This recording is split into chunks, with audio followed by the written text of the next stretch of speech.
அனைவருக்கும் விடிஆரின் அன்பான வணக்கங்கள். நாம் இந்த சீரீஸில் எம்டி கட்டம் மற்றும் சாரம் பெறாத கிரகங்களுடைய பலன்கள் பரிகாரங்களை பற்றி பார்த்துட்ருக்கோம். பொதுவாக ஒரு ஜாதகத்தில் லக்ன புள்ளியிலேருந்து 9 கிரகங்கள் பார்க்கும்போது ஒவ்வொரு கிரகங்களும் என்ன நட்சத்திரத்தில் நிற்கிறாங்கன்னு பார்க்கணும். செவ்வாயோடைய நட்சத்திரமான மிருகசீரிஷம், சித்திரை, அவிட்டத்தில் கிரகம் இல்லை அப்படின்னா நீங்கள் ஸ்போர்ட்ஸ் சம்மந்தப்பட்ட டிபார்ட்மெண்ட்டில் அதிகமாக ஈடுபடக்கூடாது. அதேமாதிரி மருத்துவத்துறையில் அதிகமாக ஈடுபடக்கூடாது. ரியல் எஸ்டேட் பிஸ்னஸும் பண்ணக்கூடாது. ஸோ அதே மாதிரி போலீஸ் ஸ்டேஷன் சம்மந்தமான செயல்பாடுகளில் நீங்கள் அதிகமாக இப்போ இன்வால்மெண்ட் ஆகக்கூடாது. ஸோ அந்த விஷயத்துலலாம் நீங்கள் கொஞ்சம் பின்னாடி இருந்து தான் வேலை செய்யணும். ஸோ அந்த மாதிரி இருந்தால் தான் நீங்கள் அந்த கர்மாவை பேலன்ஸ் பண்ண முடியும். இதுக்கு பரிகாரமாக என்ன பண்ணணும் அப்படின்னா, அடிக்கடி பிளட் டொனேஷன் பண்ணுங்கள். செவ்வாழை பழம் செவ்வாய்க்கிழமை நாளில் தானம் பண்ணிட்டே வாங்க. அப்போ தான் அதுக்கான புண்ணியம் உங்களுக்கு இன்க்ரீஸ் ஆகி நிறைய நன்மைகள் நடக்க ஆரம்பிக்கும்.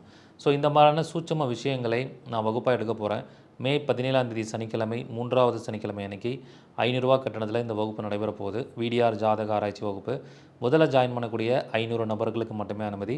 விருப்பம் இருக்கிறவங்க முன்பதிவு பண்ணிக்கோங்க. நன்றி, வணக்கம். வாழ்க வளமுடன்.